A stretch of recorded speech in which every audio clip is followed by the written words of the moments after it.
Welcome to yes news. ముందుగా headlines.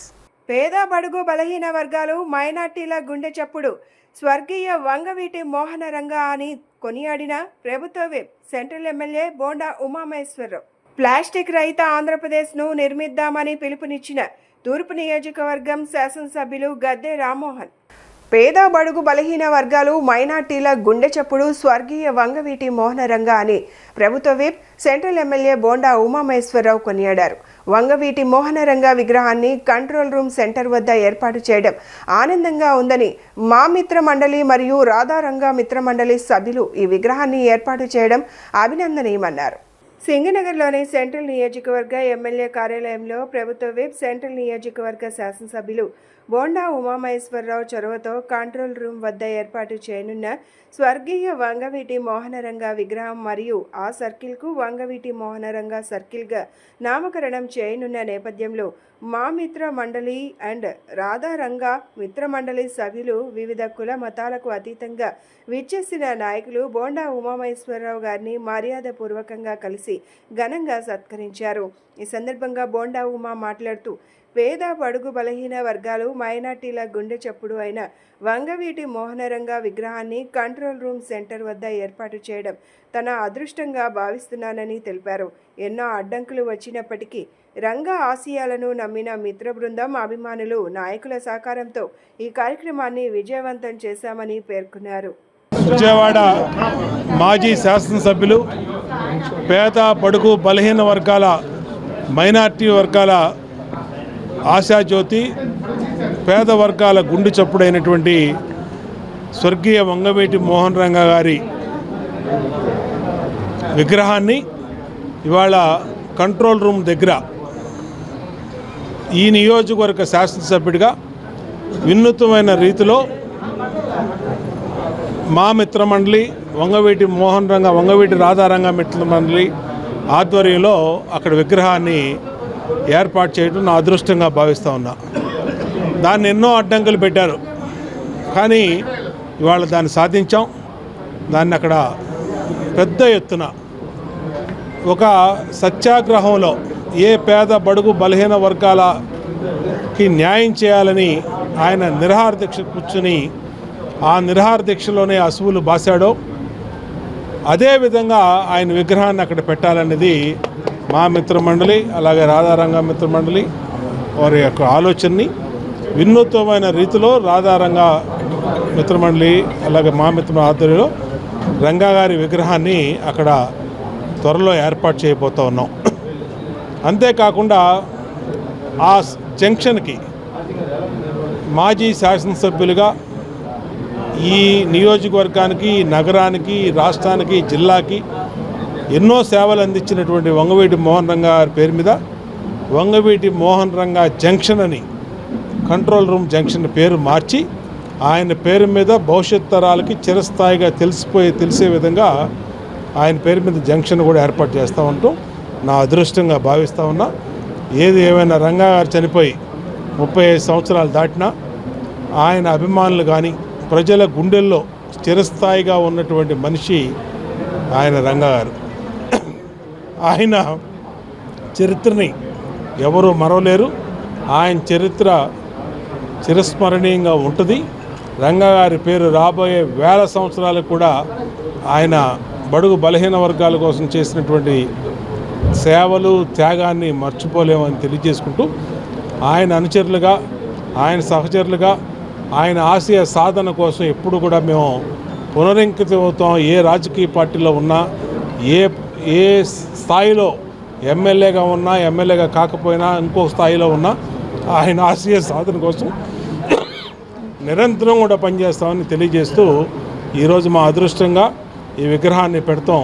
ఇప్పటికే ఎన్నో విగ్రహాలు ఈ నియోజకవర్గంలో పెట్టాం. 2014-19లో ఉన్నప్పుడు శాసనసభ్యుడిగా, ఇప్పుడు కూడా పెడుతున్నాం. భవిష్యత్తులో కూడా ఆయన అనుచరుడుగా ఆయన ఆశయ సాధన కోసం నిరంతరం పనిచేస్తామని తెలియజేస్తాం. ప్లాస్టిక్ రహిత ఆంధ్రప్రదేశ్ను నిర్మిద్దామని తూర్పు నియోజకవర్గం శాసనసభ్యులు గద్దె రామ్మోహన్ పిలుపునిచ్చారు. విజయవాడ నగరపాలక సంస్థ కమిషనర్ ధ్యానచంద్ర కోనేరు బసవయ్య చౌదరి హైస్కూల్ పడమట నందు స్వర్ణాంధ్ర స్వచ్ఛాంధ్ర కార్యక్రమాన్ని నిర్వహించారు. ఈ కార్యక్రమంలో ముఖ్య అతిథిగా తూర్పు నియోజకవర్గం శాసనసభ్యులు గద్దె రామ్మోహన్ పాల్గొన్నారు. ఈ కార్యక్రమంలో ముఖ్య అతిథిగా తూర్పు నియోజకవర్గం శాసనసభ్యులు గద్దె రామ్మోహన్ పాల్గొన్నారు.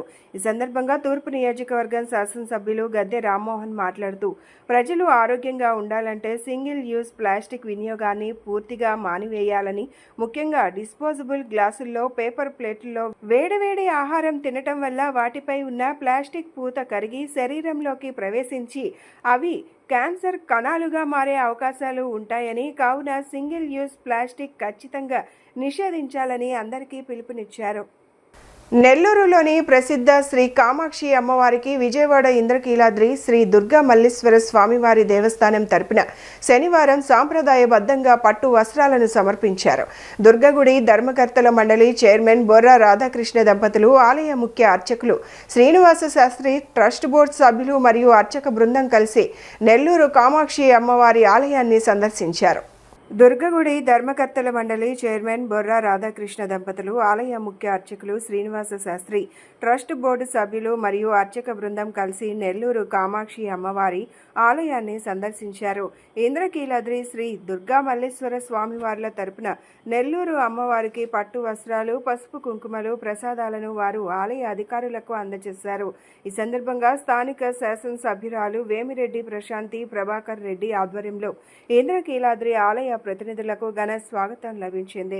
అనంతరం ఇంద్రకీలాద్రి అర్చక బృందం నెల్లూరి కామాక్షి అమ్మవారి సన్నిధిలో ప్రత్యేక పూజలు నిర్వహించి వేదాశీర్వచనం చేశారు. రెండు ప్రసిద్ధ శక్తి పీఠాల ఆధ్యాత్మిక బంధాన్ని ప్రతిబింబించేలా ఈ కార్యక్రమం అత్యంత వైభవంగా సాగింది. విజయవాడ శ్రీ దుర్గా మల్లేశ్వర స్వామివార్ల దేవస్థానం కార్యనిర్వహణాధికారి వికే సీనా నాయక్ ఈరోజు ఆలయ పరిధిలోని వివిధ విభాగాల్లో విస్తృతంగా ఆకస్మిక తనిఖీలు నిర్వహించారు. భక్తుల భద్రతా వసతులు, ఆలయ నియమ నిబంధనల అమలును ఆయన స్వయంగా పరిశీలించారు. దేవస్థాన ప్రథమ చికిత్స కేంద్రాన్ని పరిశీలించిన ఈవో రోగుల వివరాల రిజిస్టర్ను, అందుబాటులో ఉన్న మందుల నిల్వలను తనిఖీ చేశారు. భక్తుల భద్రతా వసతులు, ఆలయ నియమ నిబంధనల అమలును ఆయన స్వయంగా పరిశీలించారు. దేవస్థాన ప్రథమ చికిత్స కేంద్రాన్ని పరిశీలించిన ఈవో రోగుల వివరాల రిజిస్టర్ను, అందుబాటులో ఉన్న మందుల నిల్వలను తనిఖీ చేశారు. ఇంద్రకీలాద్రికి వచ్చే భక్తుల ఆరోగ్య భద్రతను దృష్టిలో ఉంచుకొని ప్రథమ చికిత్సా కేంద్రాన్ని మరింత ఆధునీకరించేందుకు త్వరలోనే చర్యలు తీసుకుంటామని ప్రకటించారు.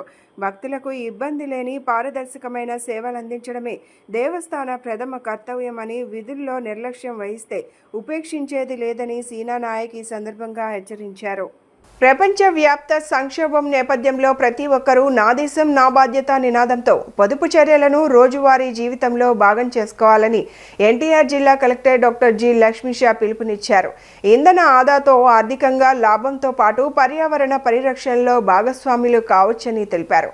ప్రస్తుత సంక్షోభ పరిస్థితుల నేపథ్యంలో ఖర్చులను నియంత్రిస్తూ అందుబాటులో ఉన్న వనరులను పొదుపుగా వినియోగించుకోవాలని చెప్పారు. కలెక్టర్ లక్ష్మీషా నగరంలోని క్యాంపు కార్యాలయం నుంచి కలెక్టరేట్కు ఎలక్ట్రికల్ సైకిల్పై వెళ్లారు. ఈ సందర్భంగా ఆయన మాట్లాడుతూ వికసిత్ భారత్, స్వర్ణాంధ్ర, ఆత్మ నిర్భర్ భారత్ దిశగా ఒక్కో అడుగు ముందుకేస్తున్నామని, ప్రస్తుత సంక్షోభ పరిస్థితుల నేపథ్యంలో ఖర్చులను నియంత్రిస్తూ అందుబాటులో ఉన్న వనరులను పొదుపుగా వినియోగించుకోవాలన్న గౌరవ ముఖ్యమంత్రి పిలుపునకు అనుగుణంగా ఎన్టీఆర్ జిల్లా యంత్రాంగం కార్యాచరణ ప్రారంభించిందని తెలిపారు. ఇందులో భాగంగా డీజిల్, పెట్రోల్ వాహనాలకు బదులు ఎలక్ట్రిక్ వాహనాలు వినియోగం దిశగా ప్రజలను ప్రోత్సహించే ఉద్దేశంతో ఈరోజు ఎలక్ట్రికల్ సైకిల్పై కార్యాలయానికి వెళ్లినట్లు వివరించారు. ప్రతి శుక్రవారం నో వెహికల్ డేను పాటించేలా అధికారులను ప్రోత్సహిస్తున్నామని, స్థానికంగా సందర్శనలు, తనిఖీలకు విద్యుత్ సైకిళ్లు, అదేవిధంగా దూర ప్రాంతాలకు విద్యుత్ వాహనాలను వినియోగించేలా అవగాహన కల్పిస్తున్నట్లు వివరించారు. డప్పు కేవలం వాయిద్యం మాత్రమే కాదని, అది దళితుల ఆత్మగౌరవానికి ప్రతీక అని బీజేపీ ఏపీ అధ్యక్షుడు పివిఎన్ మాధవ్ అన్నారు. చదవండి, సమీకరించండి, పోరాడండి అనే అంబేద్కర్ సందేశాన్ని యువత గుర్తుంచుకోవాలని పిలుపునిచ్చారు. డప్పు కళాకారుల సంక్షేమం కోసం బీజేపీ కట్టుబడి పనిచేస్తుందని, వారి జీవితాల్లో వెలుగులు నింపేందుకు చర్యలు తీసుకుంటామని అన్నారు. బీజేపీ రాష్ట్ర కార్యాలయంలో నిర్వహించిన మీడియా సమావేశంలో ఆయన మాట్లాడుతూ డప్పు కేవలం వాయిద్యం మాత్రమే కాదని అది దళితుల ఆత్మగౌరవానికి ప్రతీక అని అన్నారు. జీవితాంతం డప్పు వాయిద్యానికే అంకితమైన కళాకారులు ఉన్నారని గుర్తు చేశారు. సమాజాన్ని మేల్కొల్పే ఈ డప్పును ముందుగా ఒక దళిత కళాకారుడు మోగిస్తాడని, అనంతరం ఇతర వాయిద్యాలు ప్రారంభమవుతాయని చెప్పారు. బీజేపీ ఎస్సీ మోర్చా రాష్ట్ర అధ్యక్షుడు పనుతాల సురేష్ ఆధ్వర్యంలో డప్పు కళాకారుల కోసం ప్రత్యేక ప్రదర్శన ఏర్పాట్లు చేసినట్లు వెల్లడించారు. ఈ నెల 17వ తేదీ సాయంత్రం విజయవాడలోని డాక్టర్ బిఆర్ అంబేద్కర్ విగ్రహం వద్ద భారీ డప్పు కళాకారుల ప్రదర్శన నిర్వహించనున్నట్లు తెలిపారు. భారత రాజ్యాంగం ద్వారా ప్రతి వర్గానికి సమాన హక్కులు కల్పించిన మహానేత డాక్టర్ బిఆర్ అంబేద్కర్ ఆశయాలను ప్రజల్లోకి తీసుకెళ్లే కార్యక్రమమే ఇదని పేర్కొన్నారు. దళితుల ఆత్మగౌరవ గుండె చప్పుడు పేరు మీదట రాష్ట్రంలో ఎవరూ చేయని విధంగా ఎవరైతే డప్పు కళాకారులు ఉన్నారో రాష్ట్ర వ్యాప్తంగా ప్రతి జిల్లాకి ఒక సంక్షేమ సమితి ఉంది. వాళ్ళ ఆధ్వర్యంలో అనాదిగా ఆది కాలం నుంచి ఏ సంగీత వాయిద్యం లేని సమయంలో వచ్చిన సంగీత వాయిద్యం డప్పు. డప్పు మానవ వికాసంలో అత్యంత ప్రముఖమైన పాత్ర పోషిస్తుంది. డప్పు ద్వారానే నాగరికత వికసించింది అనడానికి సందేహం లేదు. అందుకే మన దేవాలయ వ్యవస్థలో కూడా డప్పుని చేర్చడం జరిగింది. మన యొక్క గ్రామంలో చాటింపులు, దండోరా ఇవన్నీ కూడా డప్పు ద్వారానే జరుగుతాయి. ఆ విధంగా సంగీత వాయిద్యాల్లో ప్రథమ వాయిద్యం డప్పు. ఆ డప్పు ద్వారా వాళ్ళ యొక్క జీవితం కేవలం దానికే అంకితం చేసి అన్ని దేవతలకి అత్యంత ప్రీతికరమైనది డప్పు. స్వామివారి యొక్క తొలి మేల్కొల్పు కూడా డప్పుతో జరుగుతుంది. దాని తర్వాత మిగతా వాయిద్యాలు వాయిస్తారు. మనం చూసే విచిత్రం ఏంటంటే ఆ డప్పు వాయించేవాడు ఒక దళితుడు. ఇది కేవలం మన ప్రాంతంగా దేశవ్యాప్తంగా అన్ని చోట్ల కూడా మేల్కొల్పు చేసే డప్పు ఒక దళితుడు చేస్తాడు. అంటే స్వామివారిని మేల్కొల్పు చేసేది.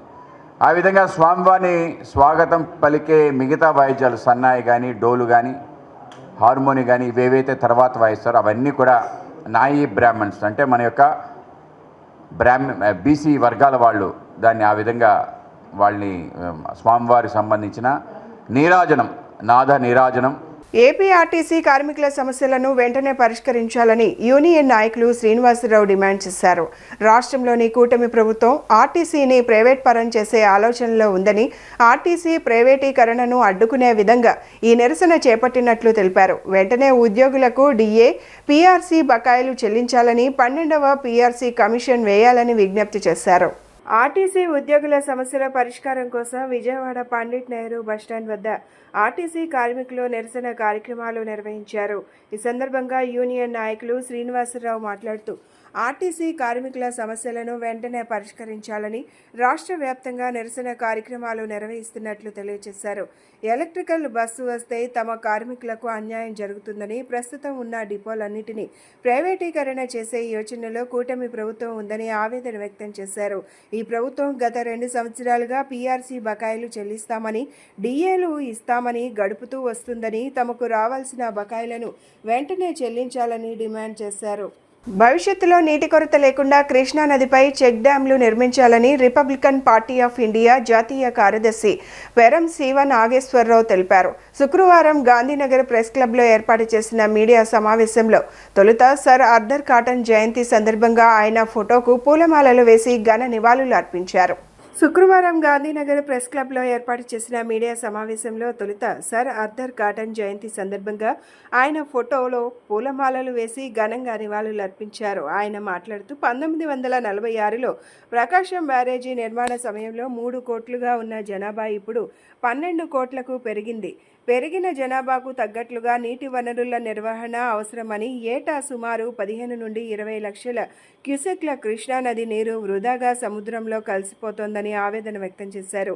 సముద్రంలో కలిసే నీటిని నిల్వ చేసేందుకు చెక్ డ్యాంలు నిర్మించి చెరువులకు మళ్లించాలని, తద్వారా పశుపక్షాదులకు మరియు భూగర్భ జలాలకు మేలు జరుగుతుందని సూచించారు.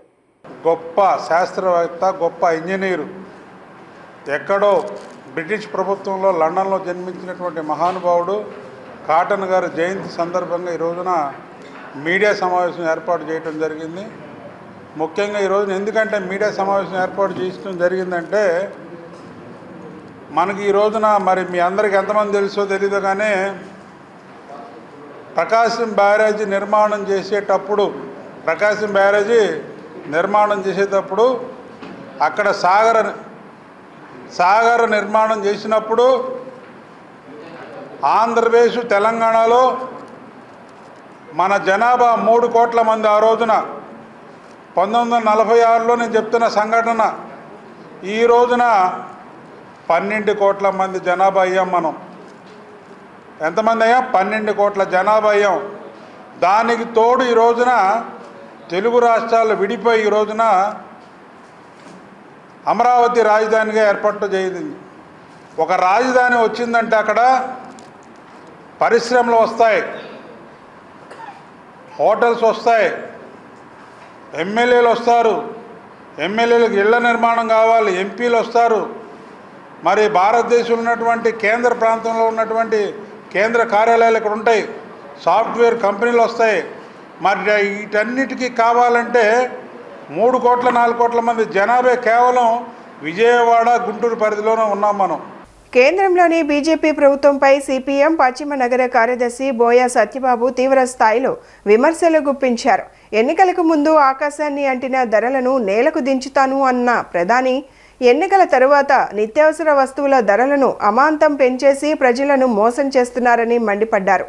మొన్న చూస్తే గ్యాస్ సిలిండర్ ధర పెంచారని, నేడు పెట్రోల్ డీజిల్ ధరలు పెంచేసి సామాన్యుడి నడ్డి విరుస్తున్నారని ఆగ్రహం వ్యక్తం చేశారు. పెంచిన పెట్రోల్ డీజిల్ రేట్లు రద్దు చేయాలని కోరుతూ సిపిఎం పశ్చిమ నగర కమిటీ ఆధ్వర్యంలో 1 టౌన్ శంకర్ కేఫ్ సెంటర్లో జరిగిన నిరసన కార్యక్రమంలో ఆయన ఈ వ్యాఖ్యలు చేశారు. తక్షణమే పెంచిన ధరలను తగ్గించాలని, లేని పక్షంలో సిపిఎం ఆధ్వర్యంలో ఆందోళనలు చేపడతామని హెచ్చరించారు. బులెటిన్ ముగించే ముందు హెడ్లైన్స్ మరొకసారి. పేద బడుగు బలహీన వర్గాలు మైనార్టీల గుండె చప్పుడు, స్వర్గీయ వంగవీటి మోహనరంగ అని కొనియాడిన ప్రభుత్వ whip central MLA Bonda Umamaheswararao. Plastic రహిత ఆంధ్రప్రదేశ్ను నిర్మిద్దామని పిలుపునిచ్చిన తూర్పు నియోజకవర్గం శాసనసభ్యులు గద్దె రామ్మోహన్. ఇవి ఈనాటి bulletin updates. Keep watching yes news.